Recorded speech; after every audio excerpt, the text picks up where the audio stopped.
All right, 7th graders, here's your review sheet. We're going to go through it step by step. Make sure you model exactly how much work I show you, even though you're being allowed to use a calculator. All right, so here we go, starting on this first one. I'm going to get my pen working correctly, and here we go. Find the 2 square roots of the number 81. So visually, this is what we're asking you.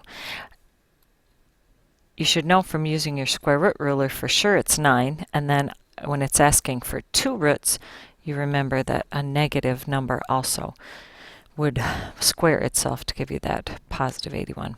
Number 2, the 2 square roots of 121. Again, this should be 11 and then negative 11, so that would also give you D. Number 3, a square mosaic is made of small glass squares. All right, now I'm going to stop right there because I definitely need a picture. Okay, it says a square mosaic, so it's some sort of piece or shape, and you know from art, hopefully you've maybe made a mosaic. You take these small pieces, sometimes it's of glass, sometimes it's of different colored ceramic kind of things, and you start putting it together.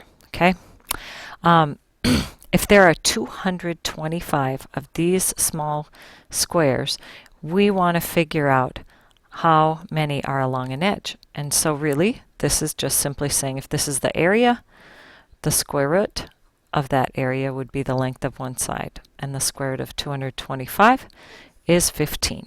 Choose C. Number 4, when you look at what's underneath the radical here, you need to add that together first. So 4 times the square root of 36. Now go ahead and simplify it and evaluate. This gives me exactly 6. 4 times 6 is 24. I should get B. Number 5. The square root of 175 is between 2 integers. Name them. Now, before I even touch my calculator, when I'm thinking of the square root ruler that we created, and we were looking at the perfect squares here, the square root of 169 is exactly 13. And the square root of 196 is exactly 14. This falls right in between here. Now another strategy, of course, is using a calculator to figure that out. But before you even touch a calculator, I want you to think about it and think about the visual we created with that ruler, and you don't even need to grab the calculator. You should choose C. Between 13 and 14. Number 6, Elena needs to cut a square piece of wood with an area of 63 inches. All right, stop right there. Ooh, that's kind of crooked. You know, I'm a very visual kind of learner, so for me, I like to draw the pictures because that's what helps me see what's going on, and it also helps me get a diagram that I can label. So this is a piece of wood. It's a square, so I mark all the sides and the angles. And the area is 63 square inches. Now, when I'm thinking right now to myself, you know, the sides of each of these then ends up having to be the square root of the area, or the square root of 63.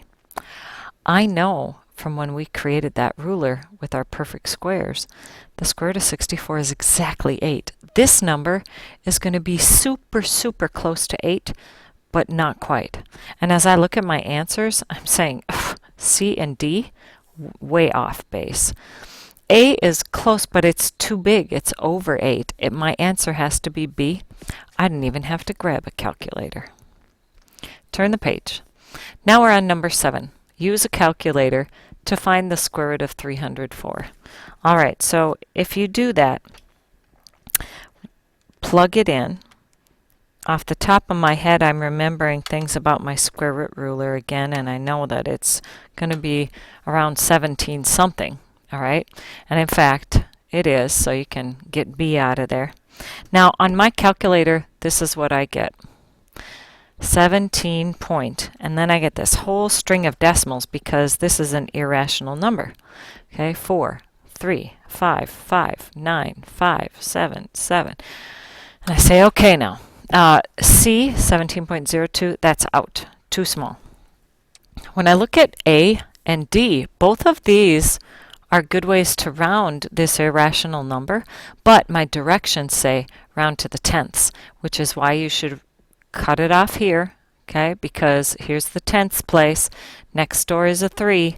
I need to choose D. Number 8, same type of problem. You're doing the same thing again. So it says use the calculator to find the square root of 424. This one, I know that 20 times 20 is 400, so I know it's a little more than 20. And when I pull it up on the calculator, I get this whole string of decimals again because this is another irrational number. 59126028. And really, this number keeps going in a very erratic pattern. It's an irrational number. A and B, too big. C and D. Now, both of these would be proper ways to round this number. This is to the hundredths, this is to the tenths. My directions say to the tenths. So when I look next door at 9, that tells me I need to round up to 20.6, and you should choose D. Number 9, classifying this number as rational or irrational. Remember, a rational number is anything that you can write as a fraction. When we see it as a decimal, we say that these decimals behave in a logical way. They make sense. So either as a decimal they stop, which means they terminate, or they will repeat. And even when it repeats, at least I know what's coming. I know what's happening. Okay? An irrational number is a number like pi, or the square root of 2, or the square root of 3. These numbers never repeat, never end when we start writing their decimal approximations, and it just doesn't make sense. There's no pattern to it. When I look at this now, the square root of 16 over 2, I'm saying, hey, you know, that numerator is exactly 4, and 4 over 2 is exactly 2. Well, for goodness gracious sakes, that's rational. Oh, number 10. Find a real number between 1 and 3/5 and 1 and 4/5. Now, when I look at this, might be easiest to change this into a decimal. If we had a problem like this in the workbook, and that's what we did. 1 and 4/5 becomes 1.8. What's a number in between? Well, there's lots of numbers in between. Which one of these is in between? I look at A, 1 and 2/5, 1 and 3/5, 1 4. No, that's too small. 1 and 1/15. I'm going to check that one because I think I just want to be sure. And when I turn that 1/15 into a decimal, I see that this actually becomes this 1.060, or I'm sorry, 0666. These 6's just repeat. And a 1.0 can't be between these two. He's out. 2 and a 4th? Oh, wait a minute. 2? No. That's out. Oh, duh. 1 and 7/10. This is 1.7 as a decimal. C. Now, number 11. It says, graph the numbers, the square root of 5, 1 and 7/10, the square root of 25, 1/2, and pi on a number line. Then order these numbers from the least to the greatest. Grab your calculator and let's figure out the decimal equivalents of all these numbers. The square root of 5 is around 2.2, okay, approximately. 1.7 is already there. The square root of 25 is exactly 5. 1/2 as a decimal is 0.5. And pi, we know, is 3.14. Now, when I look at all these, every single one of these number lines is exactly the same. They all have a number at 1/2, at 5, at pi. You know, here's 2.2, there's the square root of 5. And so on. And so your job is to notice that the listing under each of these is different each time. And it's different because we need to put them in order from smallest to biggest. Well, You know what you might want to do is actually if you just label where each of these are, like here's the 2.2, that's the square root of 5. 1.7 would be right here. 5, the square root of 25 is right up here. The 1/2 is 0.5, that's down here. And then pi is right here. Now, this number list doesn't match this list because I should start with the 1/2. Well, it's not A, and it's not C. These guys start with 1/2. Next comes 1.7 on my number line. That's this guy. Nope, not this one. So your answer should be B for number 11. Now, the matching stuff. It says match each vocabulary term with its definition. As you look at this and you remember our first set of notes, we started talking about exponents and powers. If I said read this out loud, you would say 7 to the 3rd power. Okay? The 7 is the number we call the base. The 3 is called the exponent. Now, what are their functions, or what does this mean? Mathematically, this is repeated addition or multiplication. 7 times 7 times 7. This 7 is the number that you are multiplying each time, and we call that the factor. The 3, the exponent, tells you how many times you need to multiply that factor together. And that's their purpose on each of these. So now when you read the definitions, I think we can figure it out. A number produced by raising a base to an exponent, the base to the exponent, the whole thing is called a power. So that one should start off with the letter E. A number is in this form when it is written with a base and an exponent. Here's a key. In this form, that means it's exponential form, C. Next one, the number that indicates how many times the base is used as a factor. That's this right here, the exponent. That tells you how many times. The last one, when a number is raised to a power, this is the number used as the factor. The number as the factor is the bottom number or the base. So we'll say A, E, C, F, A. Now you get into this open response stuff and you need to show your work.